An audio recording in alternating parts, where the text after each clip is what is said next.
Hi friends, welcome to Darshan and Shanu vlogs. అందరూ ఎలా ఉన్నారండి? మేమైతే చాలా బాగున్నాం. మీరు కూడా బాగుండాలని మనస్ఫూర్తిగా కోరుకుంటున్నాను. టుడే మన లాగ్లో వచ్చేసి చామగడ్డల పులుసు అయితే చేసి చూపించేస్తానండి. చాలా బాగుంటాయి. ఇవి మన హెల్త్కి కూడా చాలా మంచి బెనిఫిట్స్ అయితే ఉంటాయండి.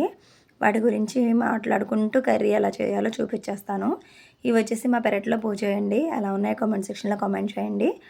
వీడియో నచ్చితే వెంటనే లైక్ చేయండి. అలానే మన ఛానల్ని ఇప్పటివరకు సబ్స్క్రైబ్ చేసుకోకపోతే వెంటనే సబ్స్క్రైబ్ చేసుకోండి. పక్కనే ఉన్న బెల్ ఐకాన్ని క్లిక్ చేస్తే ఆల్ నోటిఫికేషన్ సెలెక్ట్ చేసుకుంటే ఎప్పటికప్పుడు నేను ఏ వీడియో పోస్ట్ చేసినా అది వెంటనే మీ వరకు వచ్చేస్తుంది. ఇక కర్రీ ఎలా చేయాలో చూపించేస్తానండి. ఇవి వచ్చేసి చామగడ్డలు అంటారు, జామదుంపలు ఇలా రకరకాలుగా పిలుస్తూ ఉంటారు కదండి.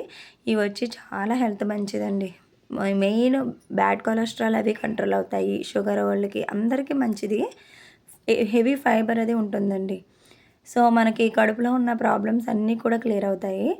ఇవి రెగ్యులర్గా మేము యూజ్ చేస్తూనే ఉంటానండి.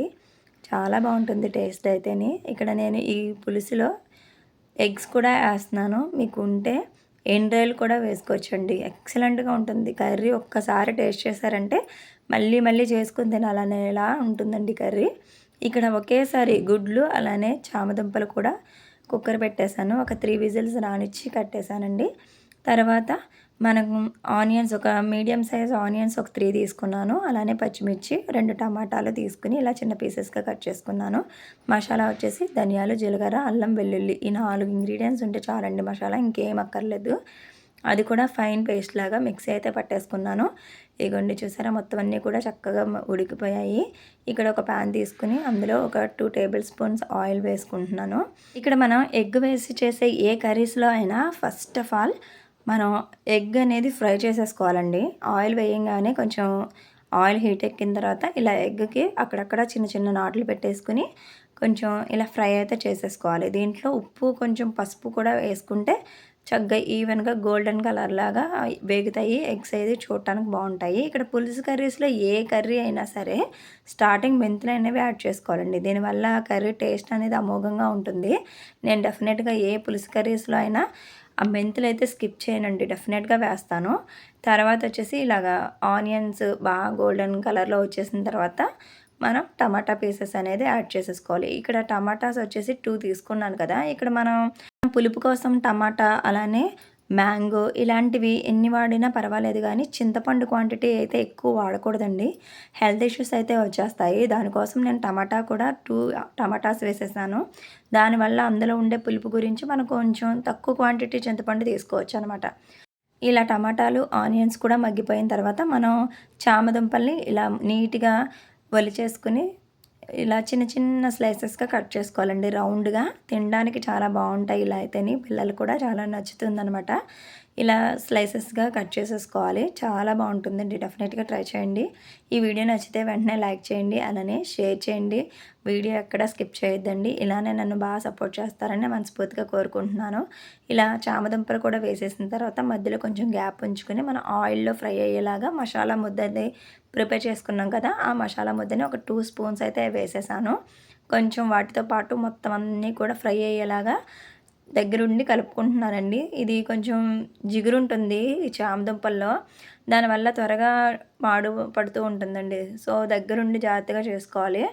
ఇలా మొత్తం అన్నీ ఫ్రై అయిన తర్వాత కొంచెం కారం కూడా యాడ్ చేసేసాను. మనం ఎంత తింటామో దానికి తగ్గట్టుగా కారం అనేది వేసేసుకోవచ్చు. ఇక్కడ నాకు చిన్నపిల్లలు కాబట్టి నేను కొంచెం కారం అనేది తక్కువగానే వాడుతూ ఉంటానండి. సో దానివల్ల వాళ్ళకి తినడానికి ఇబ్బంది లేకుండా ఉంటుంది.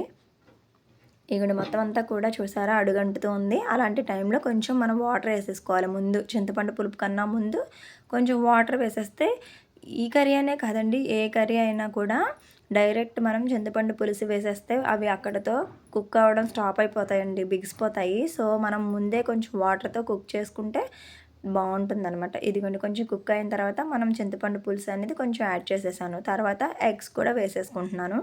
ఇలా ఎగ్స్ కూడా వేసేసిన తర్వాత మొత్తం అంతా కూడా కలిపి ఉడుకుతూ ఉంటే కర్రీ టేస్ట్ అనేది చాలా బాగుంటుందండి. ఎండ్రాయిల్ ఇష్టపడే వాళ్ళైతే మనం ఎగ్స్ ఫ్రై చేసిన తర్వాత ఎండ్రాయిల్ కూడా ఫ్రై చేసేసుకుని ఆనియన్స్ వేసేసుకుంటే సరిపోతుంది.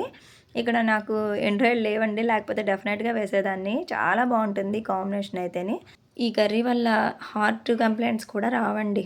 బ్యాడ్ కొలెస్ట్రాల్ ఉండదు, హార్ట్ కంప్లైంట్స్ ఉండవు. అలానే డైజెషన్ ప్రాబ్లమ్స్ కూడా ఉండవు. ఈ కర్రీ వల్ల దుంప కదా నొప్పులు చేస్తాయి అని అనుకుంటారు. మనం ఇందులో ఉండే పులుపు కంటెంట్ అవి కొంచెం తక్కువగా తీసుకుంటున్నాం కదండీ! సో దట్ మనకి ప్రాబ్లమ్ అయితే ఏముండదు. ఏ దుంప కర్రీ అయినా కూడా కొంచెం స్పైసెస్, పులుపులు అవి తగ్గించేసి మనం వండుకుంటే హెల్త్ ఇష్యూస్ అనేవి తక్కువగా ఉంటాయండి. మనకి బెనిఫిట్సే ఎక్కువగా ఉంటాయి. సో ఈ కర్రీని వీక్లీ వన్స్ అన్నా తిన్నారంటే మనకి హెల్త్ పరంగా బావుంటుంది. అలానే టేస్ట్ పరంగా కూడా చాలా అంటే చాలా బావుంటుంది. డెఫినెట్‌గా ట్రై చేయండి. మరొక మంచి రెసిపీతో మళ్ళీ వచ్చేస్తాను. అంతవరకు సెలవు. Thanks for watching.